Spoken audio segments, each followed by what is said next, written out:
الحمد لله وكفى والسلام على عباده الذين اصطفى أما بعد فأعوذ بالله من الشيطان الرجيم بسم الله الرحمن الرحيم ربنا أنزل علينا مائدة من السماء تكون لنا عيدا لأولنا وآخرنا وآية منك وارزقنا وأنت خير الرازقين صدق الله العلي العظيم وقال النبي صلى الله عليه وسلم إن لكل قوم عيدا وهذا عيدنا أو كما قال عليه الصلاة والسلام اللهم صل على سيدنا ونبينا ومولانا محمد وعلى آل سيدنا ونبينا ومولانا محمد وبارك وسلم عليه. محترم بزرگوں، عزیز دوستوں، آج عید کا دن ہے. عید کے معنی آتے ہیں خوشی کا دن ہے، اور عید کو عید اس لیے کہتے ہیں کہ یہ بار بار لوٹ کر آتی ہے، اس لیے اس کو عید بھی کہا جاتا ہے. پچھلے سال بھی ہم نے عید کی نماز پڑھی تھی، عید الفطر، پھر ہم پڑھ رہے ہیں اور پھر پڑھیں گے. اس لیے کسی چیز کا بار بار لوٹنا اس کو عید کہا جاتا ہے. عاد یعود سے یعنی کہ عید کے معنی خوشی کے ہیں. جیسے کہ میں نے قرآن کی آیت پڑھی ربنا انزل علینا مائدۃ من السماء تکون لنا عیدا لاولنا. اے ہمارے پروردگار، یہ حضرت عیسیٰ علیہ نبینا علیہ السلام کے جو حواری تھے، حواری یعنی جو ان کے اوپر جان دینے والے لوگ تھے، جیسے نبی علیہ السلام کے ساتھیوں کو صحابہ کہا جاتا ہے، ایسے ہی حضرت عیسیٰ علیہ السلام کے ماننے والوں کو حواری کہا جاتا ہے. تو ان کے جو حواری تھے انہوں نے حضرت عیسیٰ علیہ السلام سے درخواست کی کہ اے ہمارے پروردگار، تو ہمارے اوپر ایک دسترخوان نازل فرما. کس وجہ سے؟ ربنا انزل علینا مائدۃ من السماء، آسمان سے ایک دسترخوان نازل فرما. اب ظاہر دسترخوان کس کو کہتے ہیں؟ جس میں کھانے پینے کی چیزیں ہوں. دسترخوان لگ گیا بھائی، اب دسترخوان لگ گیا تو اس کا مطلب یہ کھانے پینے کی چیزیں وہاں پر موجود ہیں. تو وہ جس دن دسترخوان اترے گا، کھانے پینے کی چیزیں اس کے اندر آئیں گی، تو فرمایا کہ عیداً لاولنا تکون لنا عیداً لاولنا، وہ اس دن ہمارے لیے عید کا دن ہوگا، خوشی کا دن ہوگا. یعنی اگر کسی شخص کو اچھا کھانا مل جائے، اللہ کی نعمت ہے، تو اس کے لیے وہ عید کا دن ہوتا ہے. ہم لوگوں کے کھانے کے اعتبار سے روزانہ عید ہوتی ہے دلی والوں کی. اور اگر آپ ایسے علاقے اور خطے میں جائیں گے جہاں بیچاروں کو ایک وقت کی روٹی نصیب ہوتی ہے اور ایک وقت کی نہیں ہوتی. آج تو میڈیا کا دور ہے، اسکرین پر آپ سب کچھ اپنی آنکھوں سے دیکھتے ہیں. صومالیہ اور بہت سے ایسے ممالک ہیں جہاں پر میں نے خود دیکھا کہ وہ مٹی کی روٹی بنا رہے ہیں اور اسی کو کھا رہے ہیں. گھاس کی روٹی بنا رہے ہیں اور اسی کو کھا رہے ہیں. اگر ان کو اچھا کھانا مل جائے، آسمان سے دسترخوان نازل ہو جائے، یا کوئی ان کو جا کر وہاں پر کھانا دے دے، بس وہ ان کے لیے عید کا دن. تو تکون لنا عیدا لاولنا وآخرنا. اور جو پہلے گزر چکے ان کے لیے بھی ایک مثال بن جائے گی، اور جو موجودہ وقت میں ان کے لیے بھی ایک مثال بن جائے گی. وآیۃ منک، اور تیری طرف سے ایک نشانی ہوگی، کہ اللہ کی طرف سے ایک نشانی ہوگی، کیونکہ اللہ نے دسترخوان نازل فرما دیا. وارزقنا وانت خیر الرازقین، اے ہمارے پروردگار تو ہمیں رزق عطا فرما، اور تو بہترین رزق دینے والوں میں سے شمار کیا جاتا ہے. یعنی بہترین رزق دینے والے تیری ہی ذات ہے. تو ایک عید تو وہ ہے کہ جس آدمی کو کوئی خوشی نصیب ہو جائے وہ عید کا دن ہے، کھانے کو اچھا مل جائے عید کا دن ہے، اور ایک عید کا دن وہ کہلاتا ہے جس دن انسان کوئی گناہ نہ کرے. سمجھنے میں تقریر نہیں کر رہا ہوں، سمجھا رہا ہوں کہ عید کو میں خبر میں تقریر نہیں کرتا ہوں. اگر کوئی شخص 24 گھنٹے کے اندر کوئی گناہ نہ کرے تو اس کے لیے سمجھیے وہ عید کا دن، اس کے لیے وہ خوشی کا مقام ہے. اور اہل ایمان کے لیے تو سب سے بڑا خوشی کا مقام ہے کہ اس نے کوئی گناہ نہیں کیا، ورنہ تو دنیا کے لوگ گناہوں کے اندر ملوث ہوتے ہیں اور گناہوں سے بھرے ہوئے اپنی زندگی گزارتے ہیں.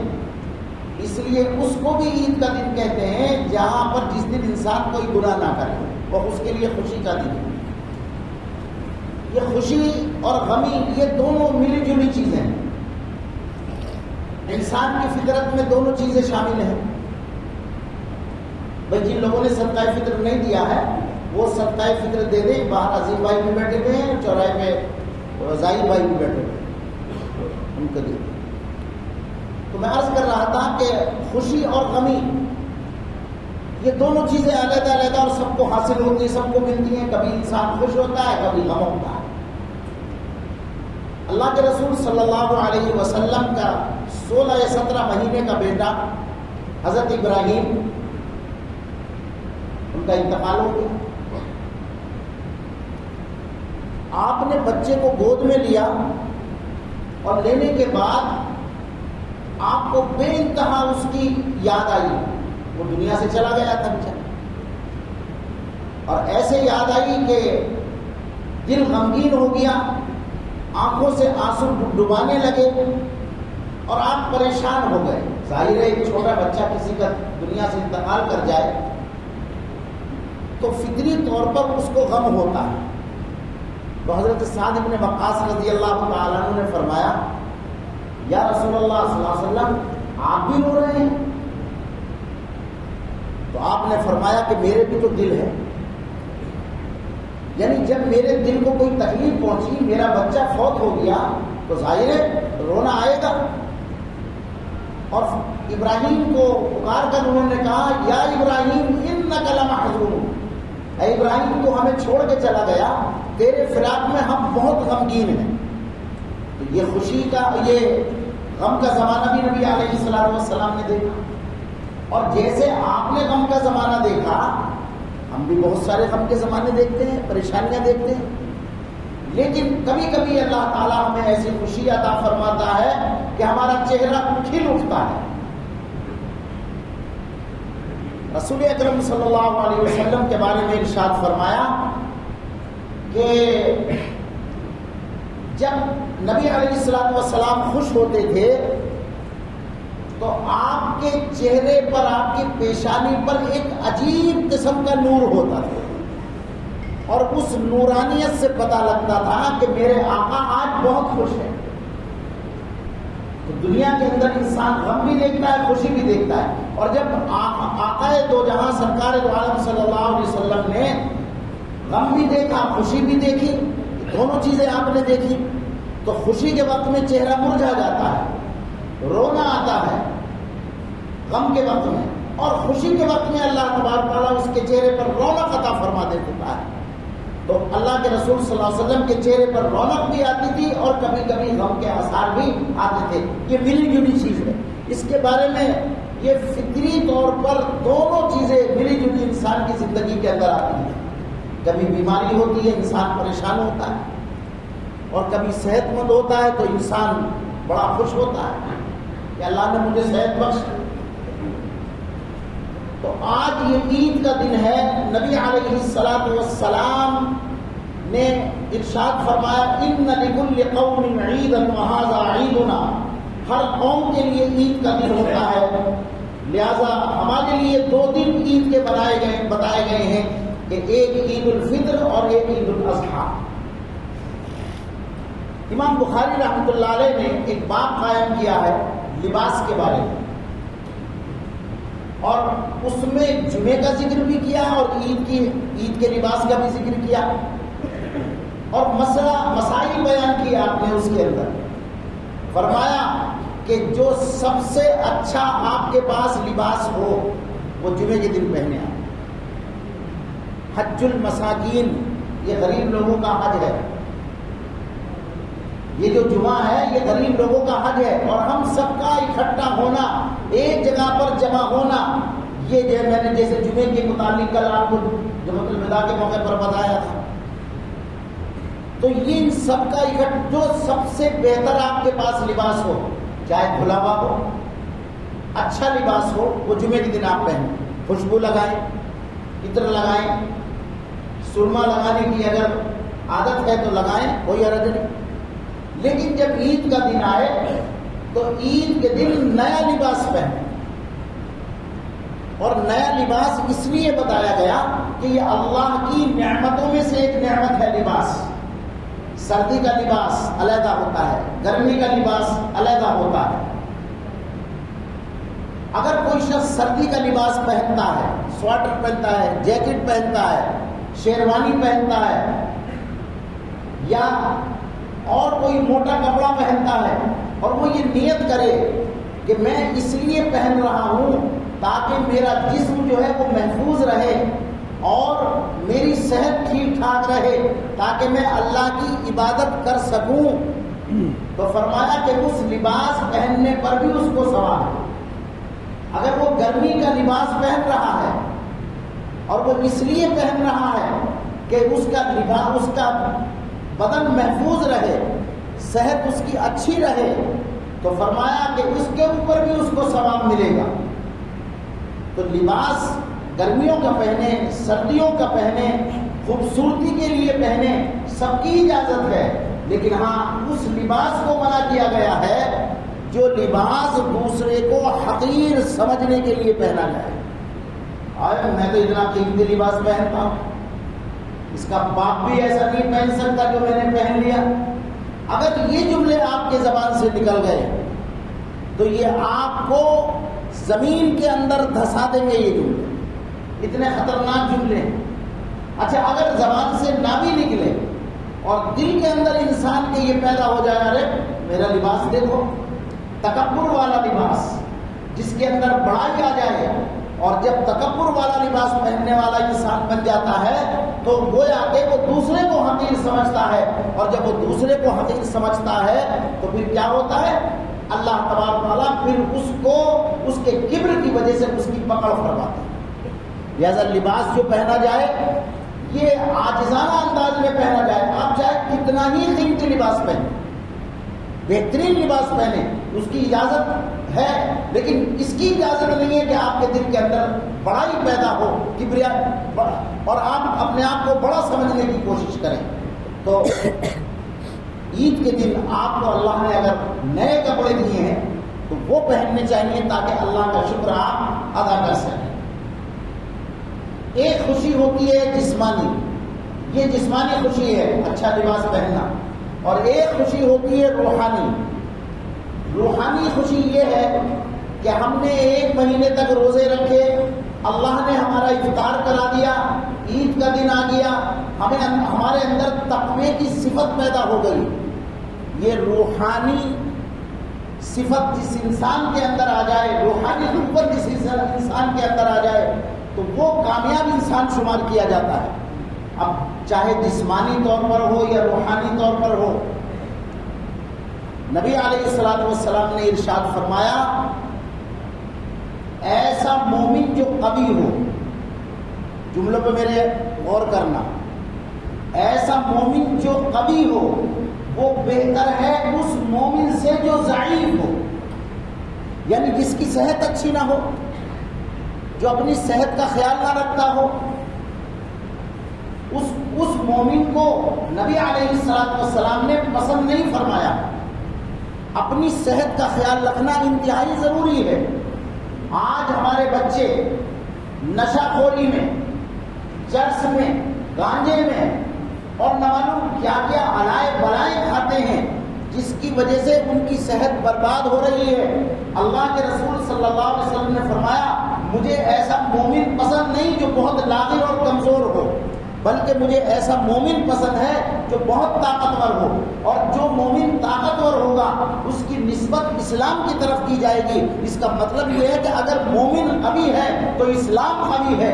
صحابہ کرام رضوان اللہ تعالیٰ علیہ کے زمانے میں لوگوں کو کھانے کو کیا ملتا تھا، لیکن ان کی صحت، اپنی صحت کا وہ خیال رکھتے تھے، اسی وجہ سے 313 1000 سے ٹکرا جاتے تھے، اور اسی صحت کی بنیاد پر ان کے سینوں کے اوپر فضا کا جھنڈا گاڑ دیتے تھے۔ کیوں؟ جب صحت صحیح ہوتی تھی اور ان کا صحت کا معاملہ صحیح ہوتا تھا، اندر میں روحانی اور تقوی کی زندگی ان کی ہوتی تھی، تو پھر ان کے اندر یہ کمزوری والی کوئی چیز نہیں ہوتی تھی۔ لہذا عید کے اس موقع پر، عید کے اس خوشی کے موقع پر میں آپ کو یہ بتانا چاہوں گا کہ آپ حضرات اپنی صحت کا خیال رکھیں، اور ہمارے بچے خاص طریقے سے اپنی صحت کا خیال رکھیں۔ اگر ان کی صحت آج بگڑ گئی، کل کو ان کو پچھتانا پڑے گا، کل کو ان کو رونا پڑے گا کہ میری صحت کو کیا ہو گیا، میں تو برباد ہو گیا اور میں تو خراب ہو گیا۔ لہذا صحت کا درست ہونا اور صحت کا صحیح ہونا یہ انتہائی ضروری ہے۔ تو چاہے جسمانی صحت ہو یا روحانی صحت۔ جسمانی صحت تو یہ ہے کہ ہم نے اچھا کھا لیا، اچھا پہن لیا، اچھے کپڑے پہن لیے، زیبائش کے بھی پہن لیے، اور روحانی صحت یہ ہے کہ ہمارے اندر تقوی کی کیفیت پیدا ہو جائے۔ عید کی نماز ابھی آپ پڑھیں گے، ماشاءاللہ عید کی نماز کی کتنی اہمیت ہے۔ میں نے صبح اعلان بھی کیا فجر میں کہ کوئی صاحب بھی عید کی نماز سے پہلے کوئی نفل نماز ادا نہ کریں۔ روزانہ آپ اشراق پڑھ کے جاتے ہیں، 2 رکعت اور نفل پڑھ کر جاتے ہیں، لیکن عید کی نماز کی اہمیت کیا ہے؟ عید کی نماز کی اہمیت یہ ہے کہ اس سے پہلے کوئی اور نماز ادا نہ کی جائے۔ یہ معمولی بات ہے، ورنہ تو آدمی نماز پڑھتا رہتا۔ ہاں، کسی کی قضا نماز اگر رہ گئی ہے فجر کی وہ تو پڑھ لیں، لیکن نفل نماز پڑھنے کی اجازت نہیں، اس لیے کہ عید کی نماز سے پہلے کوئی نماز نہیں ہونی چاہیے۔ یہ عید کی نماز کی اہمیت۔ پھر عید کی نماز اور جمعے کی نماز میں کیا فرق ہے؟ جمعے کا جو خطبہ ہوتا ہے وہ پہلے ہوتا ہے اور نماز بعد کو ہوتی ہے۔ خطیب کا تعلق مخلوق سے ہوتا ہے اور نماز کا تعلق خالق سے ہوتا ہے۔ آپ سمجھ رہے ہیں؟ اب جب خطیب نے خطبہ دیا تو پہلے تعلق مخلوق سے قائم کیا، اس کے بعد اللہ سے اس کا تعلق قائم ہوا۔ لیکن عید کی نماز میں الٹا ہوتا ہے، پہلے نماز ہوتی ہے، بعد کو خطبہ ہوتا ہے۔ کیوں؟ ارے یہ 1 مہینے کے روزے رکھ کے آیا ہے، 1 مہینے کے روزے رکھ کے آیا ہے، یہ بےتاب ہے کہ اللہ کے لیے میں 2 رکعت نماز ادا کروں۔ لہذا خطیب بھی خطبہ بعد کو دے گا اور یہ تعلق بعد کو قائم کرے گا۔ پہلے وہ چاہے گا کہ میں 2 رکعت نماز ادا کر لوں۔ گویا کہ عید کی نماز کی اہمیت یہ ہے کہ نماز کو پہلے رکھا گیا، خطبے کو بعد کے اندر رکھا گیا۔ لہذا اگرچہ یہ نماز سنت مؤکدہ یا واجب، آپ اس کو کچھ بھی کہہ سکتے ہیں، لیکن آپ اس کو معمولی نہ سمجھیں۔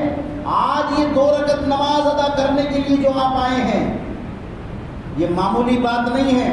ایک تو تمام امت مسلمہ کا اجتماع ہے، ایک دوسرے سے ملاقات کرے گا، سلام کرے گا، مصافحہ کرے گا، محبت کے ساتھ ایک دوسرے کے ساتھ پیش آئے گا، ایک دوسرے کے گھر جائے گا، ایک دوسرے کے ساتھ اپنے تعلقات کو استوار کرے گا، اور کہتے نا کہ بھائی چلو کوئی بات نہیں ہے، آج کا دن جو ہے وہ خوشی کا دن ہے، تو ہر آدمی مل لیتا ہے، ہر آدمی ملاقات کر لیتا ہے، اور یہ اجتماع جو ہے یہ خود اس بات کی علامت ہے کہ ہم سب اکٹھے ہو کر نماز ادا کر رہے ہیں۔ یہ معمولی بات نہیں، بہت بڑی بات۔ اس لیے نماز کی اہمیت یہ ہے کہ پہلے نماز بعد کو خطبہ، اور اس وجہ سے 2 رکعت نماز کی اہمیت کا ہمیں پتہ لگ جاتا ہے۔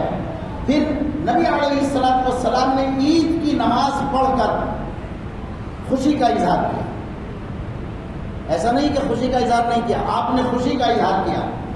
خوشی منانے کے بہت سے طریقے، آپ کے گھر کے اندر بچہ پیدا ہوا تو آپ خوشی منائیے. کیسے خوشی منائیں گے؟ نبی علیہ الصلوۃ والسلام نے بتایا کہ اس کا عقیقہ کر دو، 7ویں دن کر دو، 14ویں دن کر دو، 21ویں دن کر دو، جب بھی چاہو کر دو، عقیقہ کر دو. یہ خوشی کے لیے ہے. اگر آپ کی شادی ہوئی، آپ کے بچے کی شادی ہوئی، تو اس شادی میں جو کچھ آپ نے دیکھا، جو کچھ شادی آپ کے بچے کی ہوئی، نکاح ہوا، اس کے لیے آپ اس کا ولیمہ کر دو. یہاں تک فرمایا نبی علیہ الصلوۃ والسلام نے اولم ولو بشاۃ، ولیمہ کرو اگرچہ ایک ہی بکرا کیوں نہ ہو. ایک ہی بکرے کا مطلب یہ ہے کہ اگر آپ دوسروں کو، بہت سارے لوگوں کو نہیں کھلا سکتے تو اپنے اہل و عیال کو کم سے کم ایک بکرا ذبح کر کے ان کو کھلا دو. اچھا، بکرا ذبح کرنا ضروری نہیں ہے، یہ تو اس زمانے کی ایک بات تھی. آپ کچھ اور کھلا دو. یہاں تک کہ فرمایا اگر کچھ اور نہ بھی ہو تو گھر میں کھچڑی بنا کر یہ کھلا دو. یہ خوشی ہے. تو عزیز دوستو، اسلام نے خوشی منانے کے بہت سے طریقے ہمیں بتائے ہیں. ولیمہ خوشی ہے، عقیقہ خوشی ہے، عید کے دن خوشی ہے، عید کی نماز خوشی ہے. ان خوشی کا اظہار کرنا یہ ہر مومن کی ذمہ داری ہے، اور ہماری سب کی خوشی اس کے اندر شامل ہے. آج پورا ملک ہمارا، بلکہ پورا علاقہ، پورا ایشیا، سعودی عرب میں تو کل ہو گئی، لیکن جہاں جہاں عید ہوتی ہے وہ سارے کے سارے لوگ خوشی کے اعتبار سے خوشی مناتے ہیں. ہماری یہ خوشی ہے. اور جیسے ہی ہم 2 رکعت نماز ادا کریں گے، میں نے کل جمعے کے موقع پر بتایا تھا کہ وہ 2 رکعت نماز ہم نے ادا کر لی، خوشی منا لی، لیکن ہماری خوشی اس وقت تک ادھوری ہے جب تک کہ ہم ان گھروں کے اندر خوشی داخل نہ کر دیں جن گھروں کے اندر اب تک خوشی داخل نہیں ہوئی. اور وہ نبی علیہ الصلوۃ والسلام نے اس کے لیے صدقہ فطر رکھا کہ بھائی صدقہ فطر ادا کرتے رہو، غریب لوگ بھی آپ کی اس عید کے اس خوشی کے اندر شامل ہو جائیں. اور ظاہری طور پر بھی ان کی خوشی اس اعتبار سے ہوگی جب ان کے پاس، ان کی جیب میں کچھ نہ ہوگا، ان کے بچوں کے پاس کپڑے نہ ہوں گے، ان کے پاس کھانے کا سامان نہ ہوگا، تو آپ نے تو خوشی منا لی. اسلام چاہتا ہے کہ 100% لوگ خوشی کے اندر شامل ہو، اور کمیونزم یہ چاہتا ہے کہ نہیں، جو مالدار ہیں، جو پیسے والے ہیں، وہی خوشی کے اندر شامل ہوں. تو اسلام کا اور کمیونزم کا اگر آپ تقابل کرو گے تو یہ پتہ یہ لگے گا کہ ہم لوگوں کو انہوں نے جو اسلام کا طریقہ تھا وہ اپنانے کی کوشش کی اور دعویٰ کرنا شروع کیا کہ ہم سب کے لیے برابر کرتے ہیں. حالانکہ ایسا نہیں. اسلام نے جو بنیادی طور پر خوشی کے منانے کا طریقہ بتایا ہے وہ 100% ہے. لہذا اب اگر کوئی نہ کرے تو یہ ہماری کمی ہو سکتی ہے، اسلام کی کمی نہیں ہو سکتی. اس موقع پر، عید کے اس موقع پر، میں نے الوداع جمعے کے موقع پر میں نے یہ بات کہی تھی، اور آج بھی میں آپ کے سامنے یہ بات کہہ رہا ہوں کہ ہمارے ملک میں بہت سے ایسے نوجوان، علماء، صلاحہ، طلبا، اسٹوڈنٹس جیل کی سلاخوں کے پیچھے ہیں جن کا کوئی جرم نہیں، اور 10-10، 12-12 سال جب وہ سپریم کورٹ سے چھوٹتے ہیں تو وہاں سے باعزت بری ہونے کا پروانہ ان کو دیا جاتا ہے. تو جن لوگوں کے اوپر کوئی چارج نہیں ہے، کوئی جرم نہیں ہے، اس عید کے موقع پر ہم ان لوگوں سے مطالبہ کرتے ہیں، اپنی گورنمنٹ سے مطالبہ کرتے ہیں کہ بے گناہ لوگوں کو جیل کی سلاخوں کے پیچھے رکھنا یہ اچھی علامت نہیں، بلکہ یہ انتہائی غلط طریقہ ہے. یہ ایک ظلم کا طریقہ ہے، اور ظلم سے کبھی انسان کوئی حکومت زیادہ دنوں تک کر نہیں سکتا. کفر سے تو حکومت چل سکتی ہے لیکن ظلم سے حکومت نہیں چل سکتی. چاہے ایک ایمان والا بیٹھ جائے اور وہ ظلم کرے، اس کی حکومت بھی غلط ہو جائے گی، اور اگر کوئی غیر جو ہے وہ بھی اگر ظلم کرے گا تو یقیناً وہ بھی زیادہ دنوں تک حکومت نہیں کر سکتا. اس لیے بے گناہ لوگوں کو زبردستی پکڑ کر جن کو جیل کی سلاخوں کے اندر ڈالا گیا ہے ان کے لیے ہم مطالبہ کرتے ہیں اس عید کے موقع پر کہ ان کی رہائی کا جلدی سے جلدی کوئی انتظام کیا جائے، تاکہ اپنے گھر آ کر وہ بھی اس عید کی خوشی کے اندر اب اگر شریک نہیں ہے تو کم سے کم آئندہ جو عید آئے گی وہ اپنے اہل و عیال کے اندر وہ بھی شریک ہو جائے. یہ ہماری جمہوری قانونی اعتبار سے یہ ہماری ذمہ داری ہے اور یہ ہمارا حق ہے کہ ہم ان سے مطالبہ کریں. لہذا اب وقت ہو چکا ہے. میں آپ کو عید کی نماز کا طریقہ بتا دوں, اس کے بعد پھر انشاءاللہ صفحے بنائیں گے.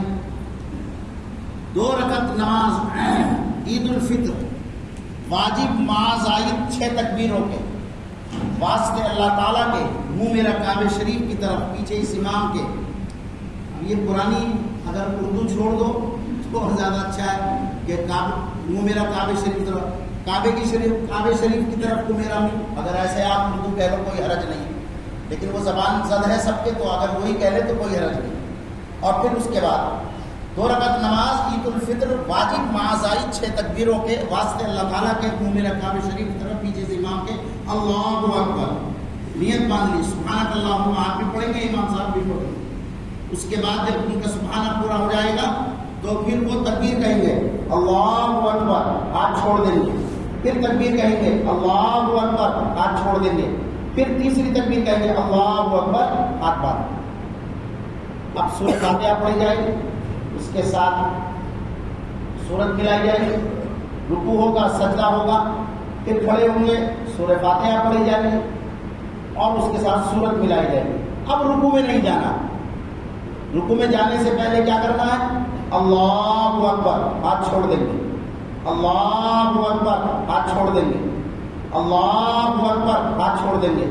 اور پھر چوتھی تکبیر کہتے ہوئے رکوع کے اندر چلے جائیں. یہ نماز ہو گئی. عید کی نماز کے بعد دعا ہوگی مختصر سے, اس کے بعد خطبہ ہوگا. اگرچہ یہ خطبہ سنت ہے لیکن خطبے کا سننا واجب ہے. تمام حضرات خطبہ سن کر کے جائیں. سب بڑھا